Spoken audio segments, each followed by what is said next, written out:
नमस्कार, कानपुर वार्ता में आपका स्वागत है। मैं हूं आलोक पाल। कृपया इस चैनल को देखिए, लाइक कीजिए, शेयर कीजिए और सब्सक्राइब जरूर कीजिए। कल यानी कि 24 जून को 18वीं लोकसभा का पहला सत्र शुरू हुआ और कल पहला ही दिन था और पहले ही दिन विपक्ष और कांग्रेस पार्टी ने लोकसभा आने वाले 5 सालों में किस तरीके की अराजक स्थिति में चलेगी, इसका संकेत दे दिया। या दूसरे शब्दों में कहूं तो विपक्ष पहले ही दिन अराजकता पर उतारू हो गया। अब आप कहेंगे अराजकता किस बात की? देखिए भाई, अराजकता हर उस चीज को कहा जा सकता है जो आप अपने अधिकारों के इतर जाकर के जबरन हासिल करना चाहें।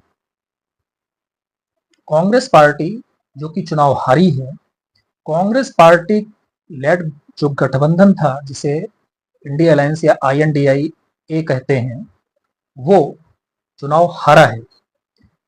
इस बात को ना कांग्रेस हजम कर पा रही है, ना विपक्ष हजम कर पा रहा है। जब तक आप 272 लेकर के नहीं आ जाते, तब तक आप चुनाव नहीं जीते हैं, और खास तौर से उस स्थिति में जबकि दूसरे पक्ष के पास 272 हैं। तो कांग्रेस ने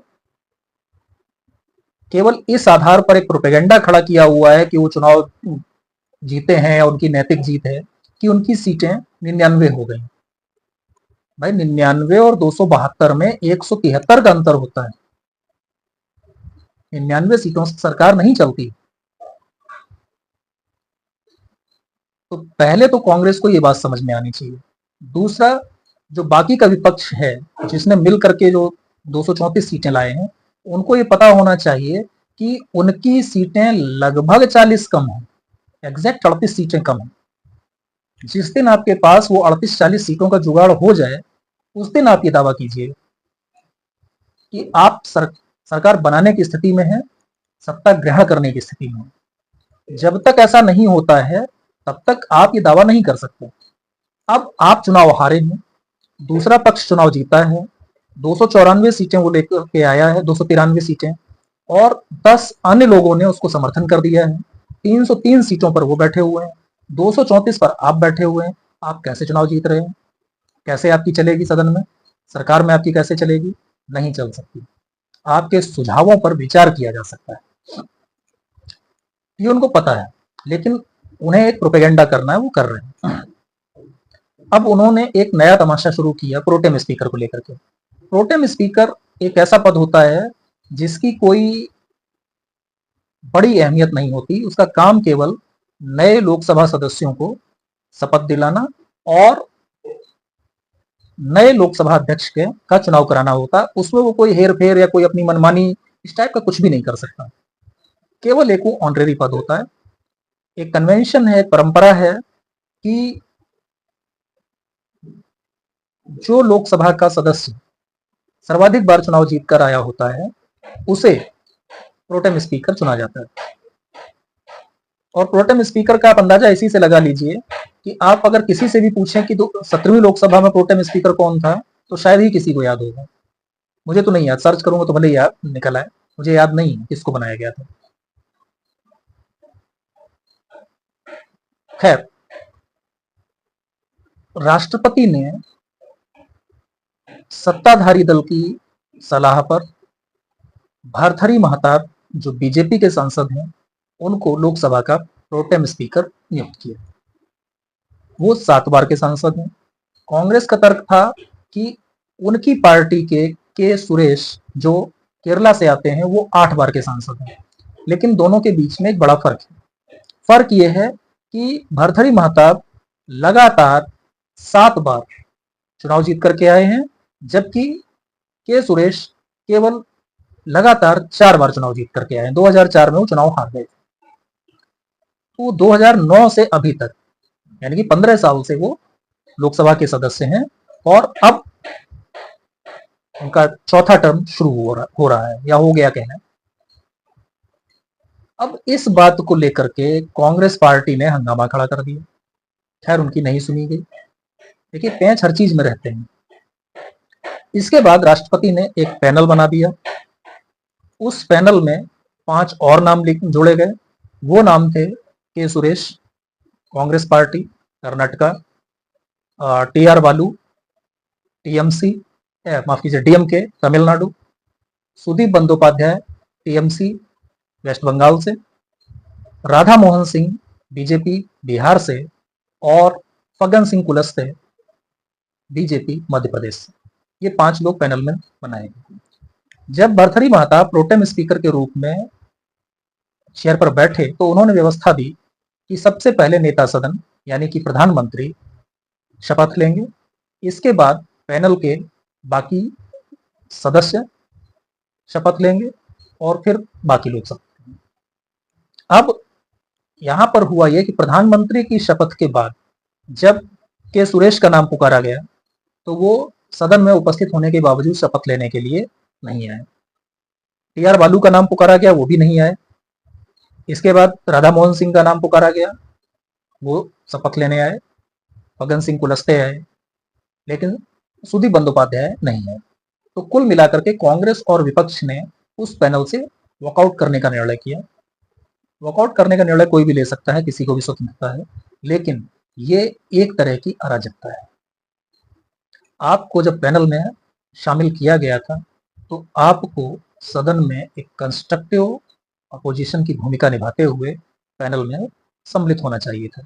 कल को जब लोकसभा अध्यक्ष का चुनाव हो जाएगा और अध्यक्ष का चुनाव होने के बाद एक वहां पर भी पैनल बनता है जो लोग लोकसभा अध्यक्ष की अनुपस्थिति में सदन की कार्रवाई संचालित करते हैं। जब उसमें कांग्रेस के किसी सदस्य का नाम नहीं डाला जाएगा तब आप बल्लियों उछल रहे होंगे। उस समय आप कहेंगे कि विपक्ष को साथ लेकर सरकार नहीं चल रही, और जब सरकार विपक्ष को साथ लेने की कोशिश करती है तो आप अपने नखरे दिखाते हैं। और नखरे क्या, बल्कि वो एक अराजकता का संकेत है। दूसरा संकेत ये हुआ कि जब प्रधानमंत्री शपथ लेने आए तो एक लाल किताब जिस पर भारत का संविधान लिखा हुआ था वो कांग्रेस पार्टी के सदस्यों ने हवा में इस तरीके से लहराई। मुझे ये समझ नहीं आता कि उसको संसद में इस तरीके से लहराने का तात्पर्य क्या था। क्या संविधान के किसी भी प्रावधान का उल्लंघन करके सरकार चल रही है? सरकार ने क्या सेना का उपयोग करके सत्ता हासिल की है? लोकतंत्र में जनमत का सम्मान करना आपको सीखना चाहिए। पिछले लोकसभा में यह था कि विपक्ष बहुत कमजोर है, उसकी आवाज नहीं सुनी जाती।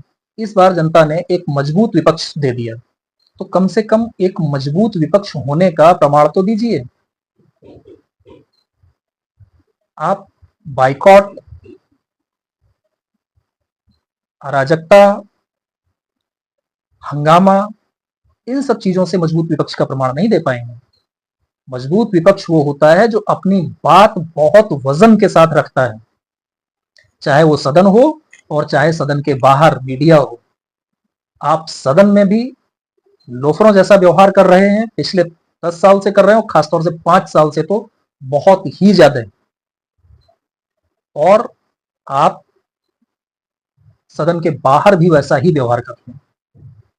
आप इतनी हल्की बातें करते हैं कि आपकी बातों को सुनने के लिए लोग तैयार नहीं होते। वो तो एक जो प्रोपेगेंडा एक तैयार किया गया था संविधान बदल देने का, और कुछ बीजेपी की गलतियों के चलते आपको इतनी सीटें मिल गई। आप उसे अपनी बहुत बड़ी सफलता मान करके मत चलिए। सफलता अगर चाहिए तो मेहनत करना शुरू कीजिए। हो सकता है कि अगले चुनाव में आपको सफलता मिले। आपको शायद लग रहा हो कि चुनाव 5 साल बाद ना होकर के पहले हो जाए, तो जब भी हो, उम्मीद इस बात की बहुत कम है कि 5 साल से पहले होगा, यानी कि 2029 से पहले लोकसभा का चुनाव होगा। इसकी संभावना बहुत कम है। लेकिन अगर बिल्ली के भाग से छीका फूट ही जाए तो भी आपको तैयारी तो करनी ही पड़ेगी।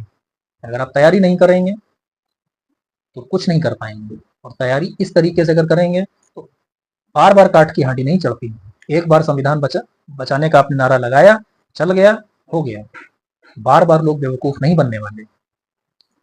और मुझे तो लगता है कि जिस तरीके के ये नैरेटिव बढ़े जा रहे हैं कि इसकी वजह से कांग्रेस जीत गई, मतलब इतनी सीटें जीत गई, और बीजेपी को कुछ सीटों का नुकसान हुआ, वो मुझे तो कम हजम हो रहा है। मुझे लग रहा है कि बीजेपी ने जिस तरह से सरकार चलाने में मूर्खताएं की, खासतौर से उत्तर प्रदेश और हरियाणा में,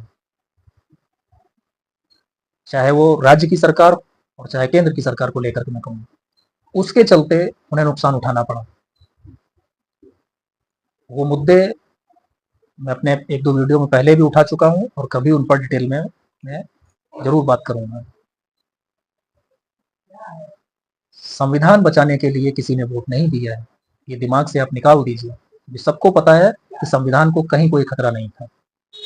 इसलिए मुझे लगता है कि विपक्ष को एक कंस्ट्रक्टिव अपोजिशन की भूमिका ही निभानी चाहिए। अराजकता से कुछ हासिल होने वाला नहीं है। सदन बहस के लिए है। सरकार तमाम तरीके के बिल लाती है, उस पर अगर आप बहस नहीं करेंगे तो हंगामा करेंगे। सरकार को बिल पास कराना, वो ध्वनिमत से के नाम पे बिल पास कराएंगे और आप कुछ नहीं कर पाएंगे, और लोगों को उन बिलों की अच्छाई बुराई के बारे में भी कुछ भी पता नहीं चल पाए। आपकी एक जिम्मेदारी है, उस जिम्मेदारी को निभाएं तो बेहतर होगा।